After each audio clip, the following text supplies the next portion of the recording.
Bonjour à tous.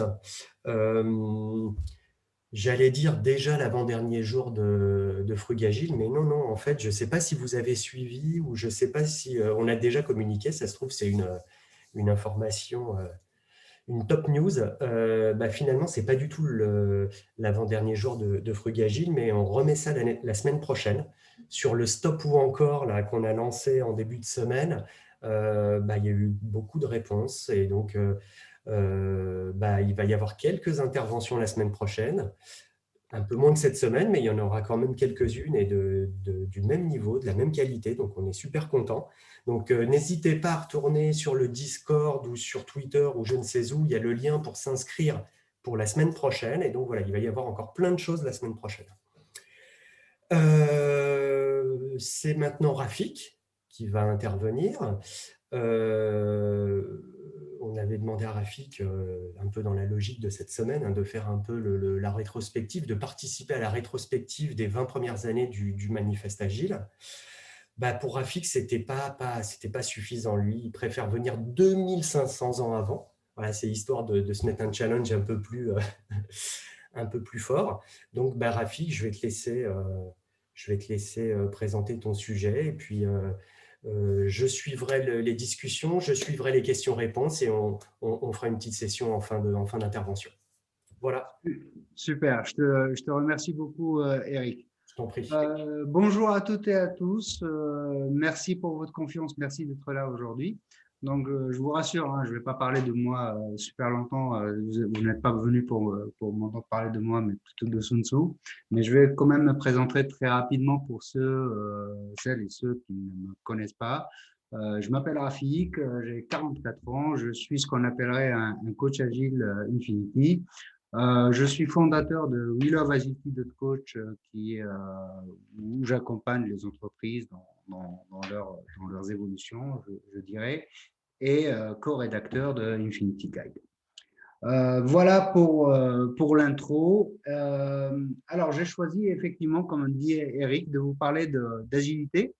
On est en Frag Agile, mais j'ai choisi de vous parler de Sun Tzu, et des enseignements en fait qui a pu nous léguer avec l'art de la guerre et qu'est-ce qu'on peut en tirer concernant l'agilité. Alors peut-être ce terme-là n'existait pas à cette époque-là ou existait, mais en tout cas il n'y avait pas le manifeste agile, hein, il est né en 2001, mais ça ne veut pas dire que l'agilité est née en 2001. D'ailleurs, dans les réflexions sur le nom, il y a eu aussi adaptative, des choses comme ça, choses que Sun Tzu a utilisées.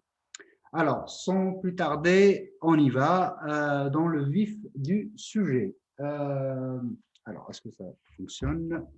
Alors, je reprends. Voilà. Alors, nous avons, vous connaissez certainement, hein, en tout cas la plupart d'entre vous, je pense que vous connaissez le manifeste maintenant par cœur, hein, après 20 ans d'existence. En revanche, je vais faire le focus sur deux valeurs. La première, c'est les individus, leurs interactions avant les processus et les outils. C'est la première, en fait, valeur agile. Ça ne veut pas dire que les processus et les outils ne sont pas importants, on ne le répétera jamais assez, sauf qu'il faut plutôt se concentrer sur l'humain et puis après, on verra les processus. Donc là, vous avez reconnu Charlie, vous avez reconnu un peu les temps modernes, où effectivement, à ce siècle-là, on avait plus tendance à mettre disons, l'humain au cœur des processus et des outils, donc même un peu trop. Et peut-être ça le mettait dans une situation un peu difficile. Et aujourd'hui, c'est toujours le cas. Donc cette valeur-là, elle est toujours applicable, on ne cessera de le répéter. Attention aux individus et les interactions avant l'humain et avant les process et les outils. Je suis un peu un diesel, donc ça va venir tout doucement. OK, donc ça, c'est la première valeur. La deuxième valeur à laquelle je souhaite, disons, faire référence, et surtout dans les travaux de Sun Tzu, c'est l'adaptabilité. C'est justement le fait de répondre au changement plutôt que de suivre un plan. Donc, en temps de guerre, on l'a dit, hein, Churchill l'a dit, Aujourd'hui, il va falloir plutôt privilégier l'activité de planification plutôt que le plan lui-même, hein. Donc ça, c'est important. Et aujourd'hui, ça reste toujours d'actualité. Je ne vais pas vous rappeler la période à laquelle nous vivons aujourd'hui tous, la période Covid, où il a fallu parler de plus d'adaptabilité et de faire face au changement. Je rappelle juste que l'agilité, c'est le contraire du mot rigidité. Et on y est toujours dans ce monde-là. Ce qu'il faut savoir, et encore une fois, c'est quelque chose que vous savez déjà, c'est que la seule chose qui ne change pas dans ce monde, c'est bien le changement. Sauf qu'aujourd'hui, on a tendance à encore malheureusement l'oublier, et je vais avoir l'occasion de revenir dessus. Pourquoi nous sommes toujours dans cette crise par rapport au changement et par rapport à la remise de l'humain au centre. Et je crois, et c'est pour ça que je suis là aujourd'hui pour vous partager ces messages-là, je crois qu'il est important de remettre l'humain au centre avec plus de confiance. Je pense que c'est vraiment le souci, c'est la confiance. Donner plus de sens à tout ça et de travailler sur l'adaptabilité. En fait, en quelques messages clés.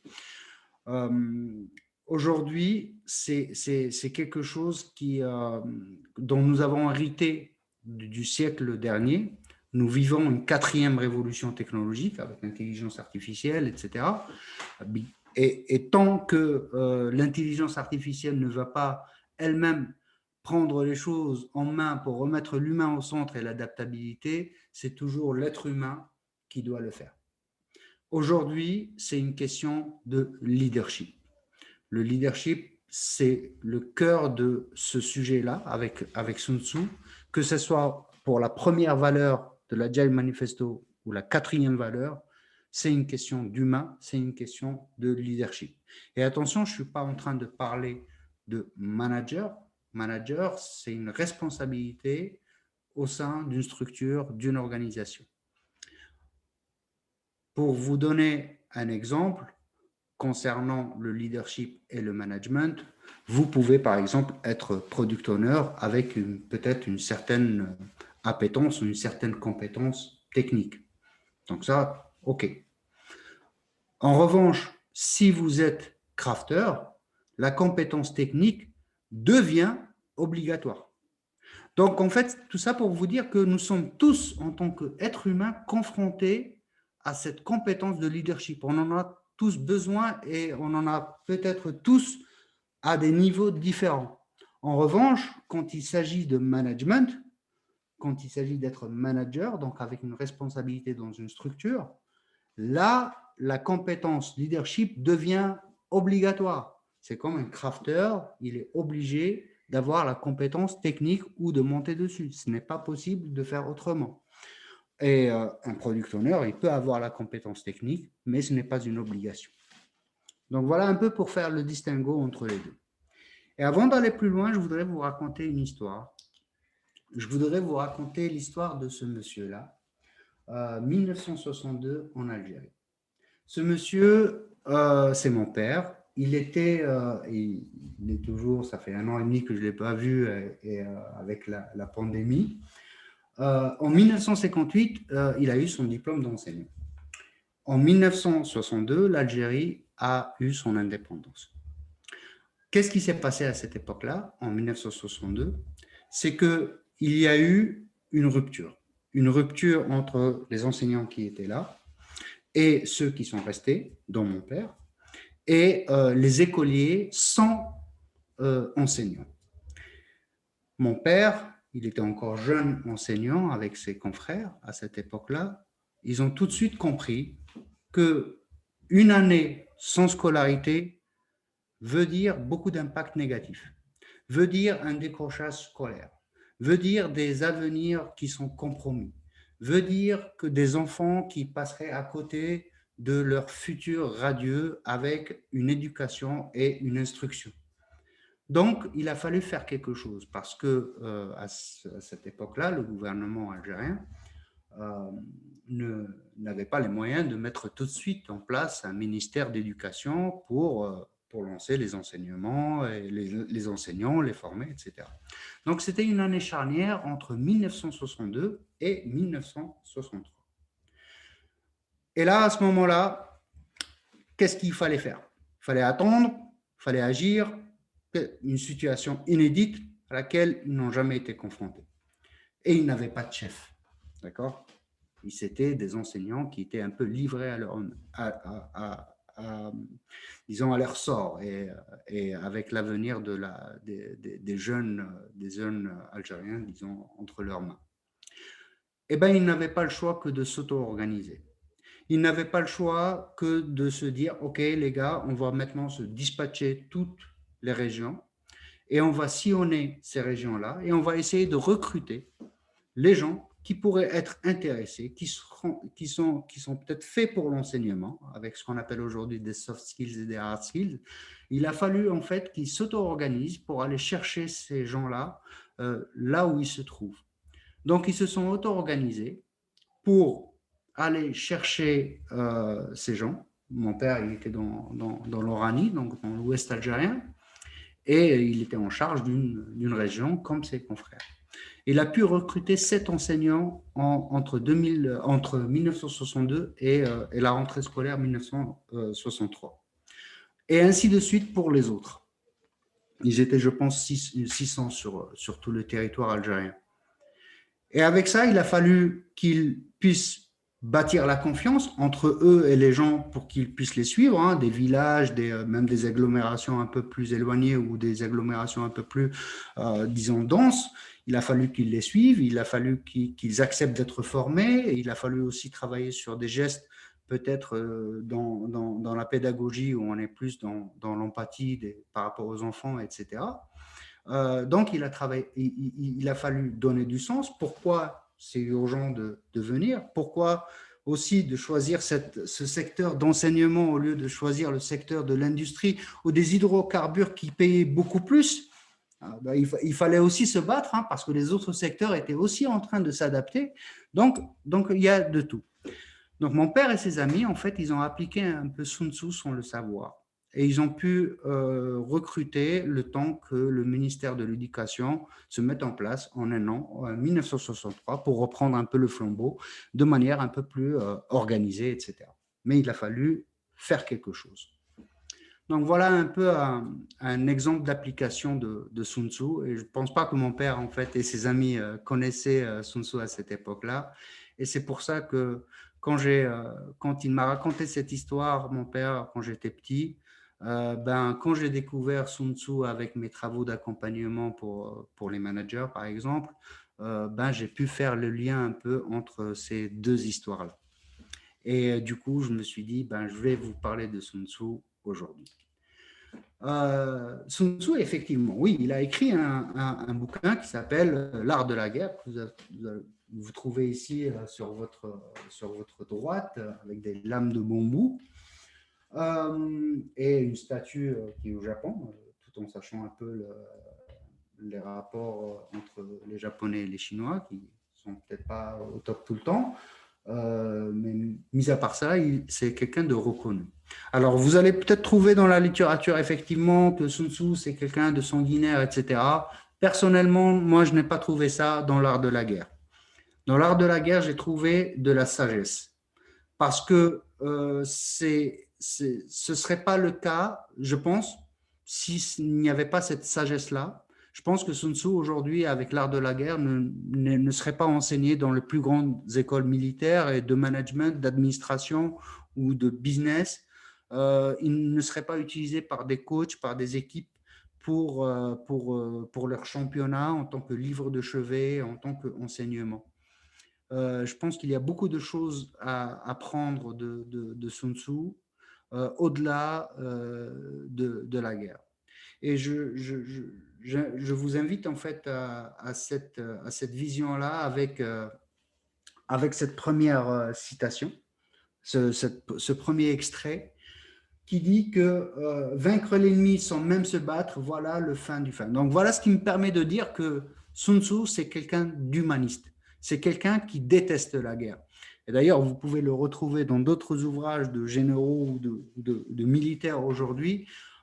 Ils vont certainement vous dire que c'est pas parce que on est dans le militaire qu'on est pro-guerre. Au contraire, c'est parce que on connaît les ravages de la guerre, on connaît les ravages et son coût que nous pensons que en fait le meilleur moyen de vaincre les choses sans mener la guerre, c'est le fin du fin. C'est ce qu'il faut essayer d'atteindre. Si on fait la guerre juste pour faire la guerre, là, on est dans la malveillance. Là, on est dans le mauvais. Et Sun Tzu, c'est pour ça qu'il m'a plu et c'est pour ça que je souhaite vous le présenter aujourd'hui. Pour ceux qui ne connaissent pas, et en tout cas un peu plus le lien avec la unité. Donc là, vous pouvez faire le lien avec la résilience. Moi, en tout cas, je lis cette notion-là de vaincre l'ennemi sans même se battre avec la notion de résilience. L'amour. Alors, c'était étonnant, effectivement, de retrouver dans un ouvrage qui parle de l'art de la guerre, de retrouver le mot amour. En fait, voici un extrait. L'amour pour tous ceux qui sont nos subordonnés, qui ont décidé de nous suivre, et pour tous les hommes en général. Donc, en fait, je trouve cet extrait magnifique. Malgré donc l'ordre et le pouvoir hiérarchique et l'époque féodale de cette ère-là, donc on est en 2500 ans, il y a 2500 ans, 550 avant Jésus-Christ, malgré tout ça, Sun Tzu, en fait, il invitait à l'amour, il invitait à la raison, à la sagesse, et il invitait aussi les leaders à diriger par l'exemple et non pas par la force. Donc, je rappelle, on est en 550 avant Jésus-Christ, on est dans un contexte militaire, et malgré cela, Sun Tzu dit que les dirigeants, peu importe, donc le leadership, les leaders, doivent en fait l'idée par l'exemple, par l'exemplarité, et non pas par le fait de forcer les choses ou d'imposer les choses. Alors, je ne sais pas, moi en tout cas, ça m'a frappé. Ça m'a tellement frappé que je fais le lien avec ce que des penseurs modernes, par exemple Simon Sinek pourrait dire, c'est que le leadership, en fait, c'est la capacité à inspirer les autres. C'est la capacité à inspirer les autres.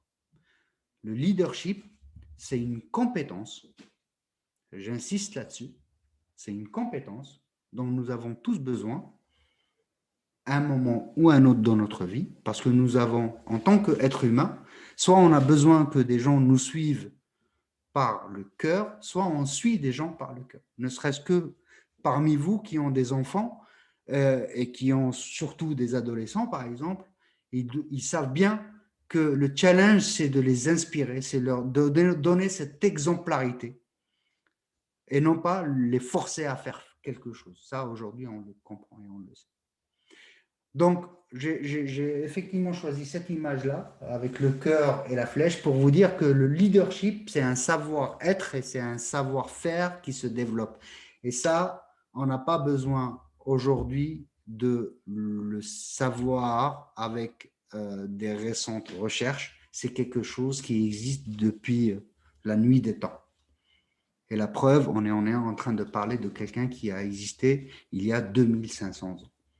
Donc, le leadership, c'est un savoir-faire, c'est un savoir-être. Et je reviens sur ce que j'ai dit tout à l'heure par rapport au management. Être manager dans une structure, c'est une responsabilité qui vous a été confiée. Je ne sais pas combien il y a de managers entre nous, entre les 51 participants aujourd'hui, mais c'est une responsabilité. Et encore une fois, je crois que dans le cadre de cette responsabilité, cette compétence-là de leadership, elle n'est pas innée. Elle n'est pas innée. On peut avoir des dispositions, mais c'est quelque chose qui se travaille, c'est une compétence.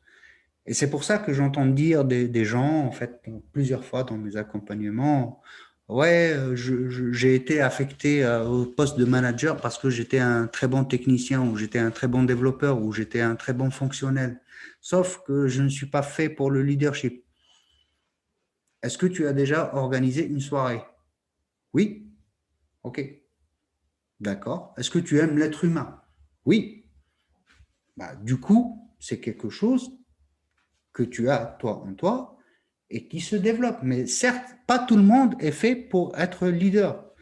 Alors, les gens qui sont plus orientés 0 et 1, par exemple, et plus que être humain, sans jugement de valeur, euh, c'est pas quelque chose qui les motive intrinsèquement. Là, dans les formations, par exemple Management 3.0, vous avez un outil qui s'appelle Moving Motivator et vous avez une carte qui s'appelle Power, donc influence. Si le fait d'influencer positivement ou dans un sens m'intéresse et me motive intrinsèquement, c'est super. Si ce n'est pas le cas, alors c'est là où ça coince au niveau management dans les organisations. Voilà, je ne souhaite pas trop m'étaler là-dessus, je voulais juste faire le distinguo entre les deux. Et là, aujourd'hui, on est en train de parler de leadership, de la compétence, donc à portée de tous. Et pourquoi je vous en parle aujourd'hui?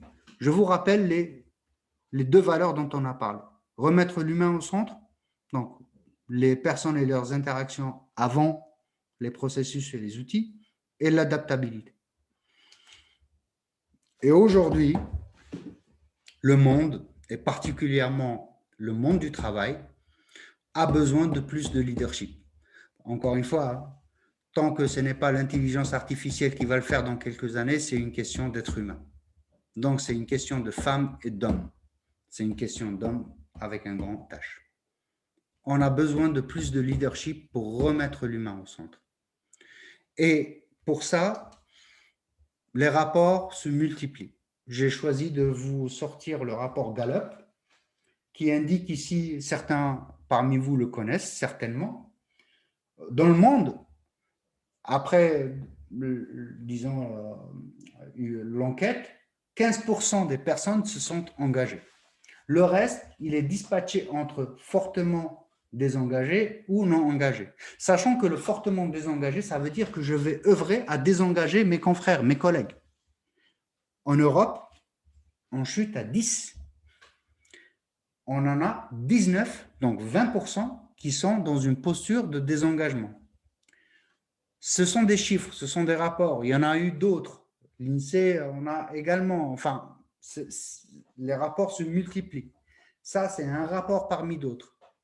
En revanche, là où c'est encore plus frappant, c'est que ce n'est pas fini. Ce n'est pas fini parce que là, on est en train de parler d'engagement. Sauf que l'engagement n'est pas suffisant. Vous avez aussi un équilibre avec la satisfaction et la motivation. C'est-à-dire dans les 10% ou les 15%, là on est 52, donc si on prend 10% qui sont engagés, si on demande à ces 10%-là, donc c'est aux 5 personnes d'entre nous, est-ce qu'ils sont motivés, est-ce qu'ils sont satisfaits, on va tomber à moins de 10%. Parce qu'on peut être engagé sans être motivé et satisfait. Là, on est plus proche du burn-out qu'autre chose. On peut être motivé, mais sans être engagé et sans être satisfait. On est motivé pour des facteurs extrinsèques tels que l'argent, par exemple. Et on peut être satisfait sans être engagé et motivé. On peut être satisfait parce que l'ambiance au boulot nous ravit. Avec les collègues, on est dans une superbe ambiance, mais on n'est ni engagé ni motivé. Et là, c'est une absence d'équilibre qui est impactante en termes d'être humain, en termes de bien-être, en termes de besoins insatisfaits. Vous connaissez tous, je pense, enfin vous en avez entendu parler, de la pyramide de Maslow. On est dans des besoins, on commence avec des besoins physiologiques de sécurité, puis après d'appartenance, d'estime et besoin de sens. Donc on arrive toujours à ça. Et qu'est-ce qui se passe quand on a ces besoins humains insatisfaits? Ben, tout simplement, on a une mauvaise expérience professionnelle qui a un fort impact sur nos vies sociales et privées. On ne peut pas se dire, et on ne peut pas continuer à avoir des œillères et dire, oui, la vie privée, c'est séparé de la vie professionnelle. Je pense que nous sommes les mêmes êtres humains. Donc, ce qui se passe dans une vie nous impacte dans l'autre. C'est la même vie. Donc, quand on a des mauvaises expériences professionnelles, quand on est sous pression, par exemple, dans nos organisations, dans nos équipes, dans nos projets, ça a un impact sur nos vies sociales. Ce serait vraiment une bêtise de continuer à dire non, ça n'a pas d'impact. Ou il va falloir séparer les choses, ou il va falloir prendre du recul. J'ai entendu des managers dire ça. Non, ce n'est pas possible. Nous sommes tous des êtres humains et nous faisons de notre mieux. Et le mieux d'aujourd'hui n'est pas le mieux de demain. Et le mieux de demain n'est pas le mieux d'hier ou d'aujourd'hui. Là, je fais référence aux accords Toltec. Donc, l'humain, ce qui se passe au travail, ce que nous vivons dans nos vies sociales, dans nos vies privées, nous vivons une véritable crise aujourd'hui. Et là, je souhaite faire appel justement à Sun Tzu et vous montrer un peu ce qu'il dit dans l'art de la guerre par rapport à ça. L'humain par Sun Tzu. Le message avec lequel il commence, c'est aimez vos gens, procurez-leur tous les secours, tous les avantages, toutes les commodités dont elles peuvent avoir besoin. Donc le leadership commence par aimer les gens, commence par les servir. Et là, vous allez peut-être faire le raccord ou l'accord avec le servant leadership ou le host leadership.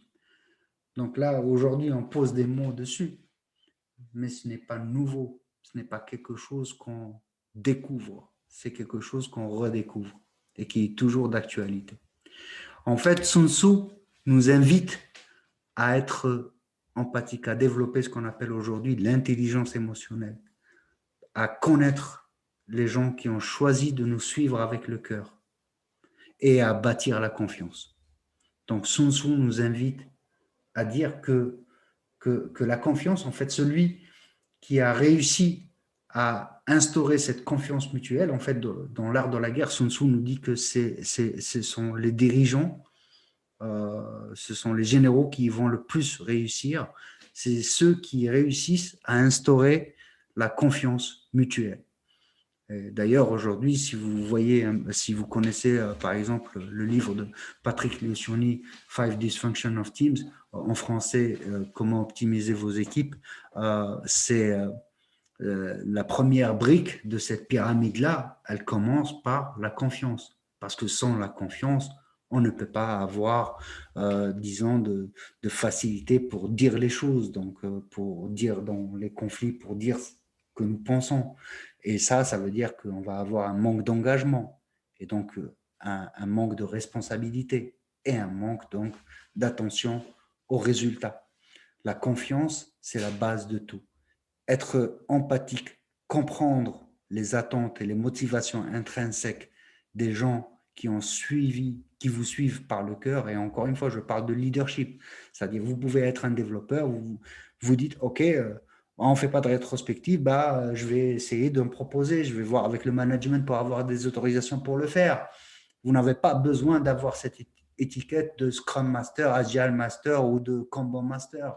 Vous pouvez être dans une organisation matricielle, ça se passe d'une certaine manière et vous pouvez initier des choses à partir du moment où on vous donne cette autorisation-là.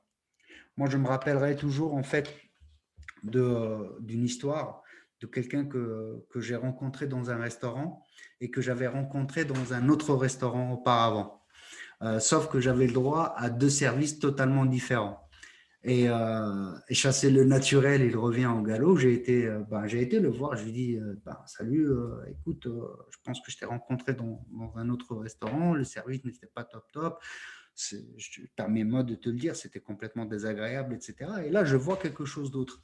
Il m'a dit oui, parce que dans l'autre restaurant, je ne pouvais pas agir, je ne pouvais pas faire ce qui me semblait être nécessaire de faire à ce moment-là. Quand j'avais un problème avec un client pour retourner un plat ou quoi que ce soit, je devais tout le temps en référer au manager et j'ai essayé de lui faire comprendre que j'avais besoin de plus d'autonomie. Moi, j'ai fait des études dans une école de tourisme parce que j'ai le sens du service, j'ai envie de ravir mes clients et enchanter mes clients.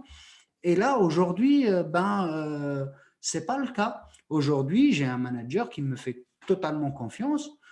Il sait que c'est important pour moi le service client. Quand j'ai un problème avec un client, un plat lui a pas plu ou il y a un problème, j'ai l'autorisation d'aller voir directement avec la cuisine pour faire quelque chose et lui proposer une alternative, un autre plat, etc. En tout cas, de régler le problème de manière locale sans que j'en réfère tout à une distance hiérarchique de commandement et de manager, parce qu'en plus, il en avait plusieurs, il y en avait qui étaient sympas, d'autres qui ne l'étaient pas. Donc, il a fini par péter un câble et de se dire, bah, moi, je vais changer de restaurant. Qui est le perdant dans cette histoire? Donc, voilà. Là, il m'a expliqué ça, je l'ai bien entendu remercier. Mais ça pour vous dire que le leadership, c'est aussi une question, c'est surtout une question en fait d'intelligence émotionnelle et de confiance. Et on va le voir par la suite, il y a d'autres facteurs qui influencent sur ça. Pour revenir à Sun Tzu,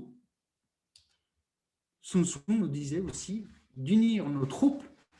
Encore une fois, on est dans des gens qui nous suivent par le cœur, on est dans l'invitation, d'accord, l'exemplarité, etc. On n'est pas donc commandé par la force ou dirigé par la force ou dirigé par des process. On est dans l'invitation, on est dans le cœur. Unir nos hommes autour d'une volonté commune. Ça veut dire quoi? Qu'est-ce qu'il nous disait Sun Tzu il y a 2500 ans? Il faut leur donner du sens. Il faut leur dire pourquoi ils font les choses. Il faut les fédérer autour d'une volonté commune. Et ça, c'est super important aujourd'hui de se mémoriser ce point-là. Là, je voudrais aussi vous raconter une histoire. C'est une organisation en fait que j'ai accompagné, un dirigeant. Et c'est là où j'ai personnellement, moi, retrouvé le sens de mon travail en tant qu'accompagnateur. Et il y avait ce changement dans l'ère digitale, je dirais. Et l'entreprise était dans une situation assez difficile financièrement. Et il y avait une banque en face et cette banque-là, en fait, leur a demandé d'être présent à un salon. Et si ce salon-là, s'il ne pouvait pas être présent, la banque, elle était obligée de signer avec une autre entreprise pour présenter un package de contrats avec des services, etc. Donc, cette entreprise devait absolument s'adapter à cette nouvelle contrainte, à cette nouvelle exigence, être présent pour pouvoir avoir un sursis et continu. Donc, j'ai discuté avec le directeur en question. C'est quoi le problème? Le problème, c'est qu'on n'a pas fait beaucoup de projets en agile. On avait l'habitude de travailler en silo. On a l'habitude de travailler en mode waterfall. Là, si on doit réussir dans les 3 mois, donc ça veut dire qu'on doit se réorganiser avec plus d'agilité, des équipes pluridisciplinaires en livrant de manière itérative et incrémentale. Et ce sont des choses qu'on n'a pas l'habitude de faire. Et du coup, c'est compliqué. OK. Donc, j'ai posé une question. La question a été la suivante. Est-ce que vous avez partagé le risque de, si vous faites comme vous faites habituellement, qu'est-ce qui se passe? La réponse, elle était la suivante. Non. Pourquoi? Parce que nous n'avons pas l'habitude de partager des risques stratégiques avec nos collaborateurs, parce que ça risque de les stresser, etc. OK, d'accord. Là, il fallait que je pose une question qui puisse un peu peut-être les aider. Et là, j'ai posé une seule question. C'est est-ce que vous voyez d'autres solutions? Non. Et du coup, est-ce que vous pouvez vous permettre de faire comme d'habitude? Donc, on a arrêté là. Il ne m'a pas donné de réponse. Le lendemain, la réponse, je l'ai vue arriver, je ne m'attendais pas en fait. Il a réuni tout le monde. Il a été dans l'empathie. Je comprends que ça fait 20 ans que vous travaillez de cette manière-là. Voilà ce qui se passe, voilà la situation, et voilà ce qui se passe si on ne change pas. Et voilà ce qu'il nous faut atteindre pour pouvoir espérer un sursis. Il a montré de l'empathie, il a montré du sens, il a donné du sens, pardon, il a montré de l'empathie par rapport à ses collaborateurs, il s'est ouvert à eux, et en plus de ça, il a été dans l'adaptabilité en donnant l'exemplarité. Que, effectivement, on fait des choses pas comme d'habitude. Et la suite, c'est qu'ils ont eu leur sursis parce qu'ils ont été présents à ce salon-là. L'application n'était pas à 100% opérationnelle, mais elle était suffisamment séduisante, lovable product, minimum lovable product, pour séduire justement la banque en question et les inclure dans le package. Et ça, c'est encore une fois, c'est l'un des rares moments où on se dit, ben voilà pourquoi on fait les choses. Et là, ça me permet aussi de vous parler d'adaptabilité. Donc, ils ont su s'adapter, à la fois par rapport au contexte, par rapport aux manières de travailler. Il a su être exemplaire. Parce que nous vivons dans un monde complexe et incertain. Ce n'est pas moi aujourd'hui qui veux vous dire ça, qui veut vous apprendre ça. Vous n'avez qu'à voir un peu ce qui se passe aujourd'hui en 2020-2021. Ben vous savez qu'on ne s'attendait pas du tout à ça. De la complexité naît l'émergence. On a vu des initiatives magnifiques pendant ces 2 années de Covid. On a vu des initiatives de solidarité magnifiques. Donc, il va falloir savoir garder ce qui est bien et l'inscrire dans le temps.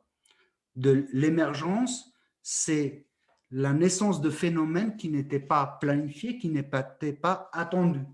C'est ça l'émergence. Et le fait qu'elle reste dans le temps, qu'elle soit persistante dans la théorie des évolutions, donc le fait de pouvoir garder ce qui est bien et de faire ce tri-là, c'est un gros challenge.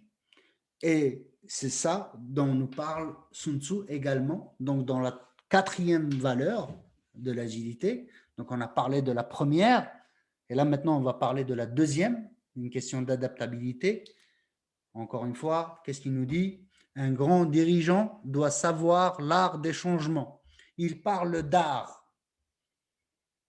C'est un art d'être comme l'eau en fait. Et vous avez aussi Bruce Lee qui donne cette image-là, où ils nous disent, Sun Tzu, d'être fluide. Donc, soyez fluide, adaptez votre stratégie à chaque situation qui se présente. Donc là, c'est là où Monsieur Sun Tzu, Maître Sun Tzu, nous parle de la 4e valeur d'adaptabilité, d'agilité, dans toute sa splendeur. Il nous dit d'être comme l'eau. Qu'est-ce que ça veut dire être comme l'eau en fait? L'eau, vous la mettez dans une bouteille, elle prend la forme de la bouteille, elle épouse la forme de la bouteille. Vous prenez de l'eau, vous la mettez dans un verre, elle épouse la forme du verre. Vous prenez de l'eau, vous mettez la température un peu plus haute, elle commence à bouillir, elle ne disparaît pas, elle se transforme. Vous baissez la température, elle gèle, se transforme en glace. Et Bruce Lee dit aussi la même chose. Donc je pense qu'il a été inspiré par Sun Tzu, mais je ne lui ai pas demandé. En tout cas, il nous demande d'être comme de l'eau, savoir épouser les choses. Et petit à petit, l'eau parvient à faire bouger les choses. Et nous avons su le faire par le passé. Là, vous reconnaissez ces 2 grands hommes, l'abbé Pierre avec sa fondation et Coluche avec les Restos du Cœur. Donc, il y en a un qui a commencé en 1954 et l'autre en 85. Et aujourd'hui, si vous regardez ces deux fondations, elles ont du sens.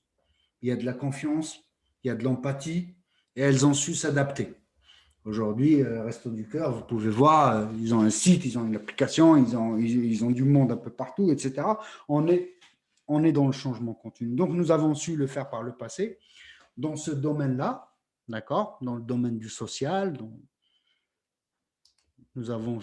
nous pouvons aussi donner des exemples aujourd'hui, hein, avec d'autres domaines, et notamment le domaine sportif. Et là, moi, j'ai 2 coachs préférés. J'ai Didier Deschamps et j'ai Belmadi de l'équipe algérienne. Donc, les 2 coachs, ce sont des coachs magnifiques parce que ils ne coachent pas, en fait, ils n'apprennent pas aux joueurs à jouer au foot. Hein, ils n'ont pas besoin de ça. Ce n'est pas ça le point. C'est coacher des équipes.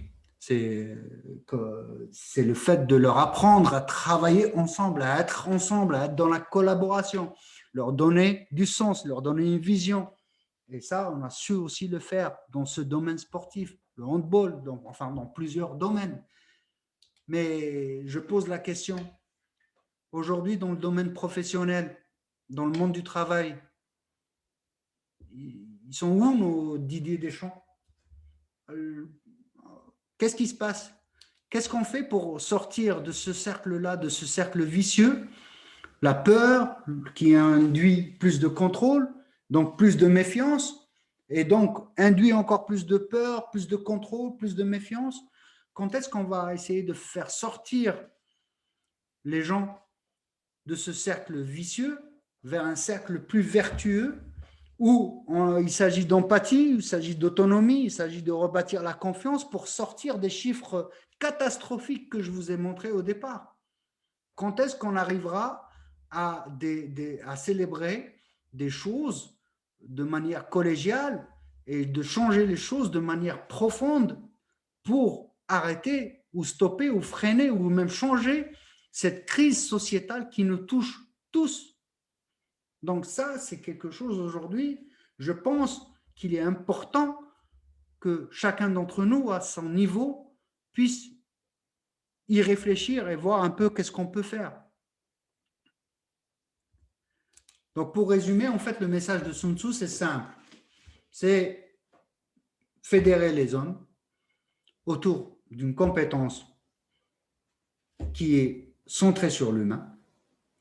Cette compétence-là, elle nous sert à bâtir cette confiance, ok, et de la reconstruire. Il s'agit vraiment de reconstruire cette confiance.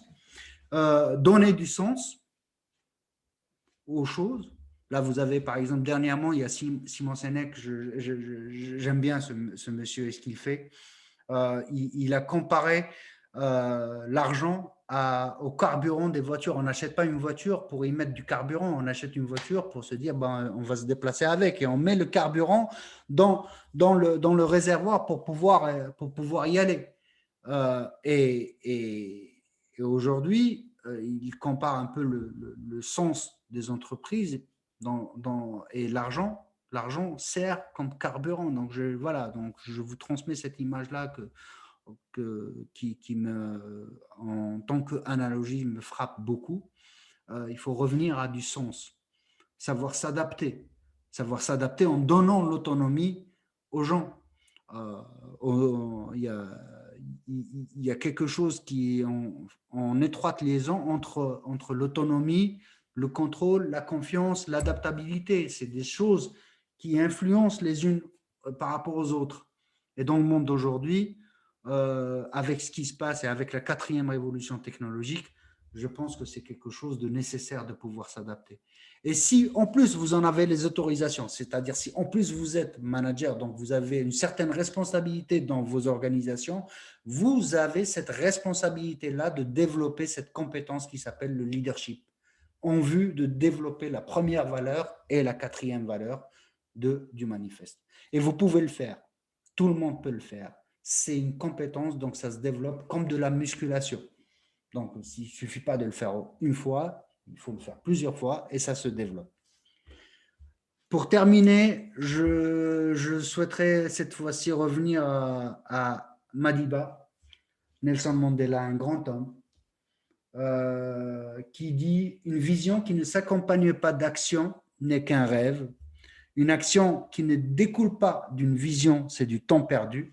Et une vision suivie d'action, elle peut changer le monde. » Et je pense que nous devons un peu le faire tous ensemble, chacun à son niveau et chacun ce qu'il peut faire pour les générations futures.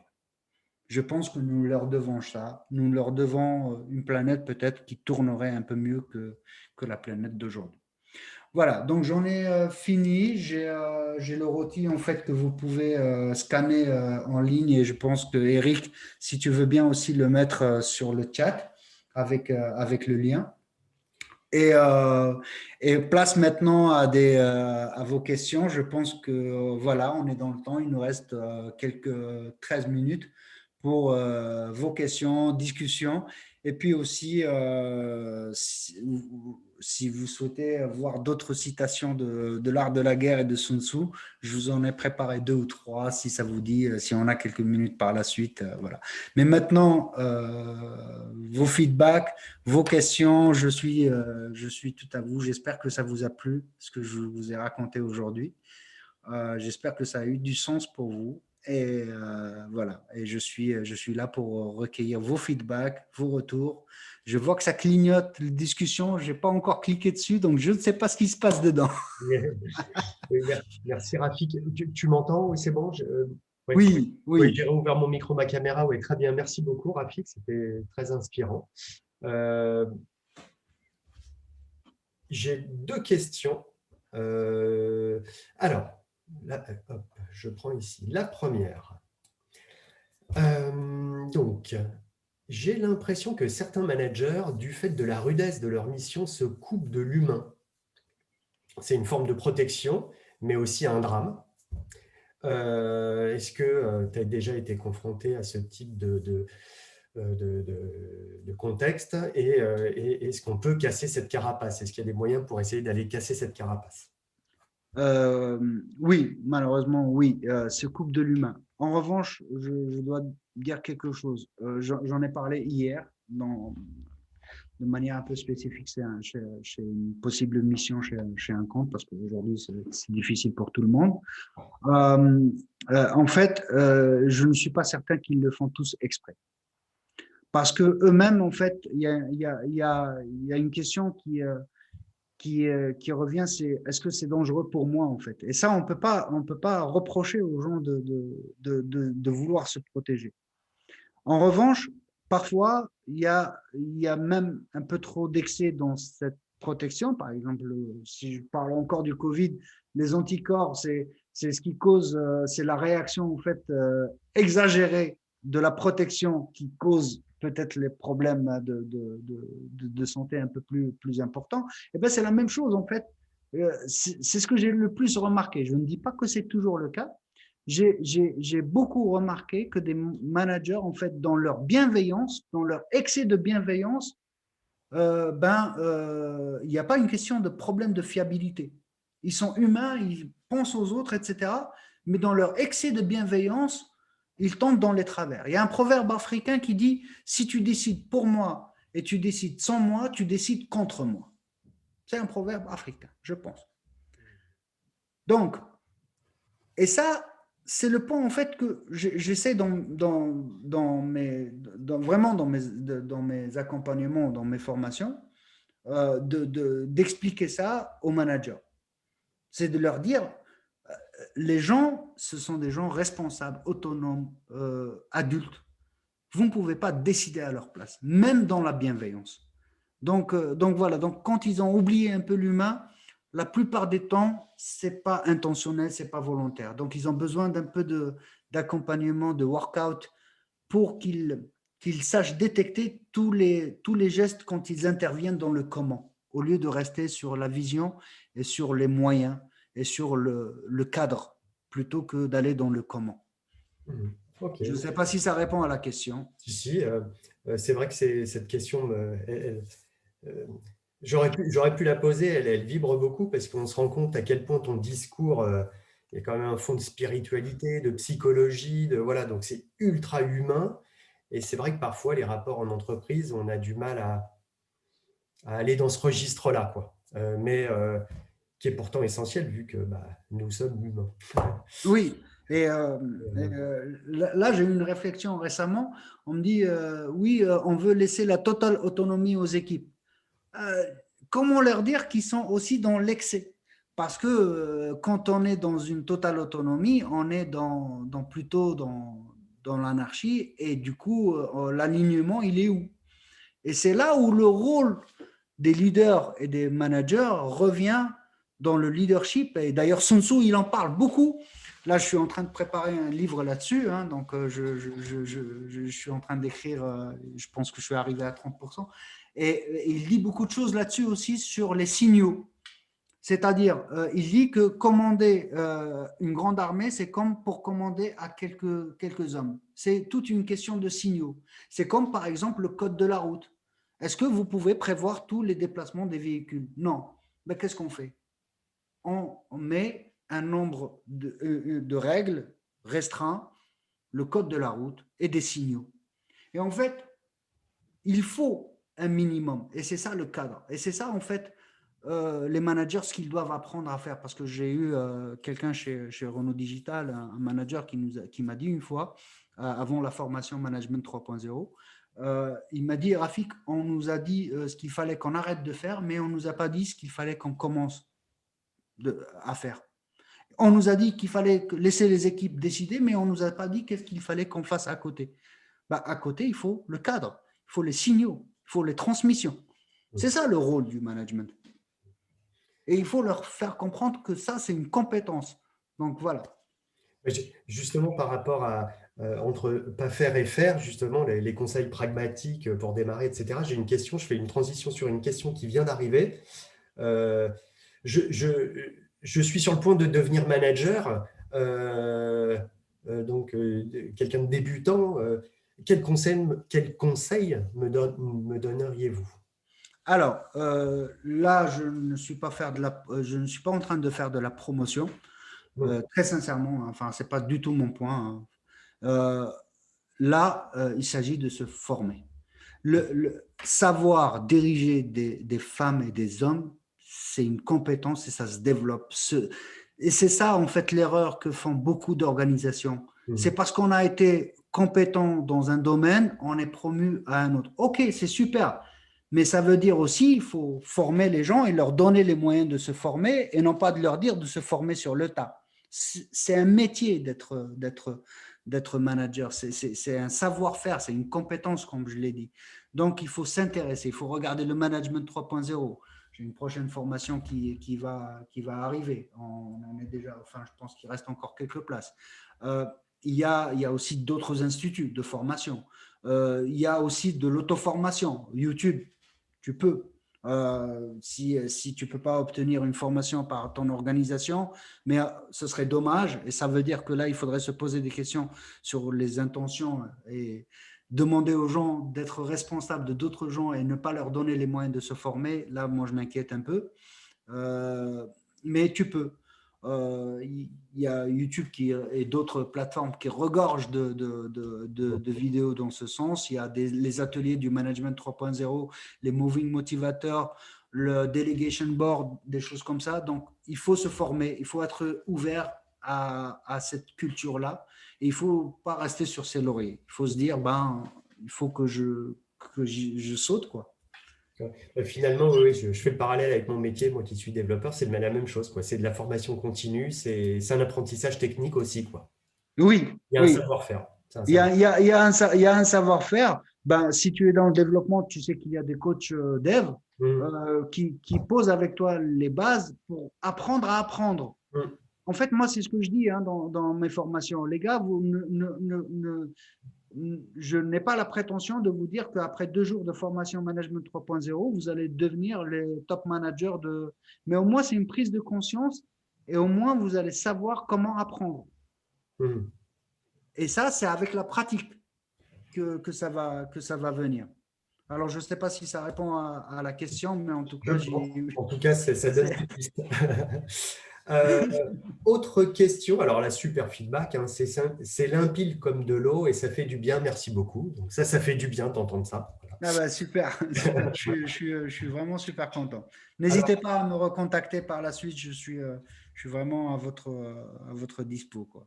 Alors après, autre petite question qui est une précision, je pense, sur une référence que tu as fait. Alors, donc merci Rafik pour ce lien agile, etc. Est-ce que tu as bien fait référence au livre de Patrick Lencioni sur les 5 dysfonctionnements d'une équipe? Exactement. En C'est ça. français, c'est comment optimiser vos équipes. En Voilà. anglais, c'est Five Dysfunction of Teams. En fait, ils ont changé le nom et dans la version française. C'est encore un coup des Canadiens, peut-être.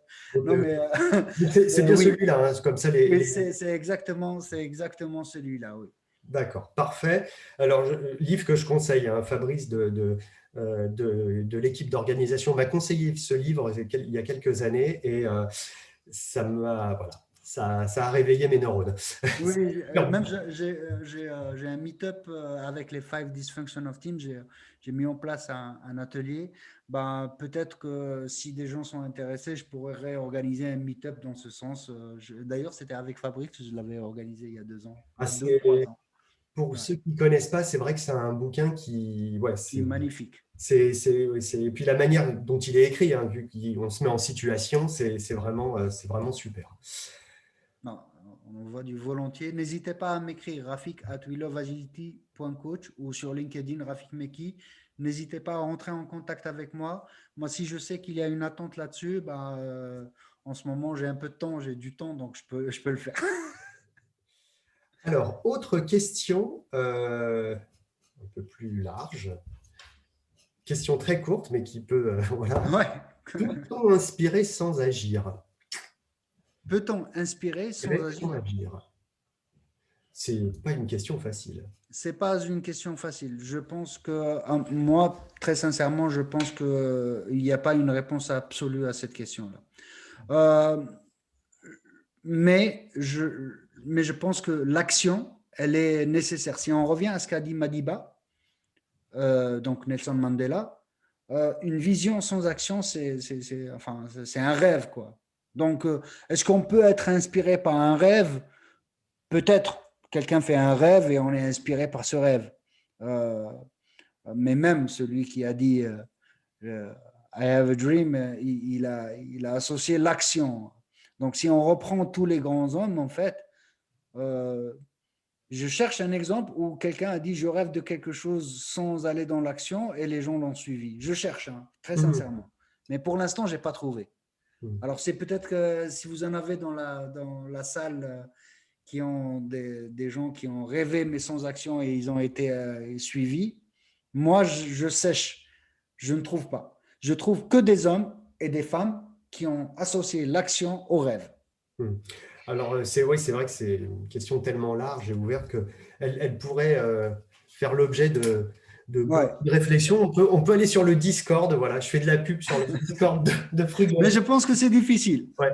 Daily Olivier, Lama, je pense qu'il a aussi fait des actions, hein, donc, Olivier, je ne sais pas si tu nous entends, c'est notre admin Discord. Tu peux ouvrir un channel là-dessus. Je vois l'heure qui tourne, il nous reste 2-3 minutes. Donc, une dernière question de, euh, qui en contient plusieurs, mais voilà. Il y a d'autres messages et je pense qu'on ne pourra pas tout aborder, mais voilà, le Discord est là pour ça. Alors, quel cadre mettez-vous en place pour pouvoir agir sur les hommes? Quelle est votre lettre de mission? Quel contrat avez-vous avec les équipes? Ça aussi, c'est pas facile. c'est pas facile. Alors, effectivement, j'en parle beaucoup. Encore une fois, c'est pas pour la pub, mais dans la formation Management 3.0 que je donne, ou Infinity, sur le leadership, c'est manager par l'intention. Donc, c'est manager avec la vision et donner le cadre. En fait, ce qu'on fait, c'est de dire clairement aux équipes ce qu'elles peuvent faire et ce qu'elles ne peuvent pas faire. Mais comme on ne peut pas dire avec exhaustivité ce qu'elles peuvent faire, donc en fait, on dit juste ce qu'elles ne peuvent pas faire. C'est tout. C'est comme une équipe de foot, vous la mettez dans un terrain de jeu. Le terrain de jeu, il est délimité avec des règles, avec un arbitre et avec un espace. Donc, c'est l'espace, c'est le temps, c'est de leur dire ce qu'ils ne peuvent pas faire. Exemple, dans la vidéo que vous avez vue de manager un sous-marin en agile, par exemple avec l'autonomie, il ne leur donne pas le droit d'appuyer sur le bouton de tir parce que c'est une responsabilité. C'est tout. Tout le reste, débrouillez-vous. Donc, en fait, c'est une autre façon de manager. C'est vraiment de leur dire ce qu'ils ne peuvent pas faire parce que c'est de votre responsabilité. Et ça, dans le management 3.0, par exemple, on utilise les delegation boards pour dire qu'est-ce qui est de mon côté et qu'est-ce qui est de votre côté. Et ça a permis d'éclaircir les rapports entre manager, leader, pas leader, etc. Ok, bon, je crois que nous arrivons au bout. 14 heures, 14 heures, top. on est très Donc, discipliné. Euh, Avant de faire une petite conclusion, je ne pouvais pas m'empêcher de rebondir sur ce que tu as dit sur Didier Deschamps. oui, Donc, tu es comme moi, tu aimes le foot. j'imagine. Avec parcimonie, mais j'aime le foot Écoute, voilà, moi, je suis dans d'origine les moments italienne. beaux. Étant d'origine italienne, forcément, moi, voilà, j'ai pas le choix.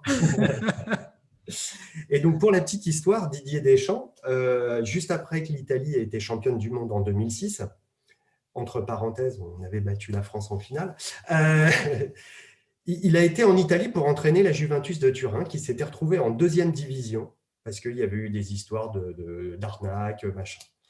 Et donc, Didier Deschamps s'est retrouvé avec une équipe où il y avait que des grands joueurs, mais qui étaient tous en deuxième division, à jouer dans des petits stades avec personne, etc. Et donc, il a dû faire preuve d'un management extraordinaire pour arriver à motiver tous ces gens-là. Et en fait, Didier Deschamps en Italie, c'est un grand maître. Voilà. C'est dans le Ah, foot. Évidemment, voilà, ce n'est que du foot, ce n'est qu'un jeu. Ça, voilà, ça n'a pas beaucoup d'importance, même si c'est du loisir. Mais en tout cas, voilà, je partage ce que tu disais sur cet entraîneur qui, à mon avis, est quelqu'un d'exceptionnel. Voilà. oui, en fait, il y a lui, il y en a d'autres, à Mourinho, il y a Ben Madi, par exemple, aussi, qui est l'entraîneur algérien, qui est français aussi, hein, donc franco-algérien. Donc, moi, je crois en la richesse humaine. Je me considère comme vraiment un citoyen du monde et du coup, ces gens-là m'inspirent beaucoup. Des Didier, enfin, ils parlent avec le cœur, ils sont tellement authentiques que le fait de les suivre, ben, c'est quelque chose de naturel. C'est de la confiance en fait qui naît. Ils savent en fait montrer l'exemple, comme le dit effectivement Fouad là-dessus, montrer l'exemple sur le terrain et construire cette confiance-là. Et ça, c'est essentiel. Bâtir la confiance, je pense que c'est quelque chose qui est primordial et j'en parle beaucoup. Hein, là, j'ai l'occasion d'en parler dans mes accompagnements, dans mes formations. Je commence par parler de confiance. Ça aussi, ce sont effectivement, Michael dit, ce sont des véritables leaders. Exactement. C'est du leadership dans toute sa splendeur, comme Coluche, comme l'abbé Pierre, comme Madiba, qui a libéré un pays à partir de sa cellule. Quoi. Donc, voilà. Absolument, ouais.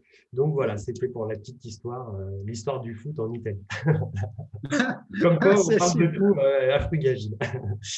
On parle vraiment de tout, effectivement. Donc là, pour terminer, n'hésitez pas, franchement, je vais juste mettre mon adresse email ou sur LinkedIn. Et je veux bien que tu mettes Euh, aussi le lien sur ton rôti express parce qu'en fait, je n'arrive pas à le copier-coller. Et puis, voilà, vu que j'étais en train de te suivre, je n'ai pas pu le faire. Mais n'hésite pas. Et sinon, d'accord. tu peux le mettre sur le Discord aussi. Ou là, si tu l'as sous le coude, tu peux le mettre maintenant. Euh, Ok, alors je vais le donner, je pense qu'il y en a, je vais le sortir du WhatsApp tout de suite et le voilà. Hop. voilà, comme ça, c'est fait. Euh, Donc, le Comme temps ça, que c'est. Alors, tu- je le mets dans le chat. Est-ce que tu Tout à peux le fait. mettre dans le Discord, s'il te plaît? Ouais, ouais, je le mettrai dans le Discord. Hop, je vais me le copier ici. Comme ça, je le mets dans le Discord juste après. Voilà, parfait. Ben, un grand merci, Rafik. Merci. Voilà. Super. Merci à vous. Merci pour toutes celles qui ont été présents. Merci de m'avoir écouté. Merci pour votre confiance. Et C'était un plaisir. Donc, voilà. Donc, Frugagile continue. J'en profite pour remercier Hélène, qui était avec moi en backup là, sur le suivi de ton intervention. Hélène qui vient de rejoindre là, notre équipe d'Orga. Donc, voilà, c'était super qu'elle puisse être là au cas où il y a un problème. Elle était là au cas où. Bon après-midi à tous. Et maintenant, rendez-vous à 18 h avec Pablo Perno, voilà, pour la suite des festivités de la journée. Voilà, merci beaucoup, bon après-midi et à très bientôt. Allez, bye bye. super. Merci beaucoup. Salut Rafik, merci. Salut Eric. Bye bye. Bye.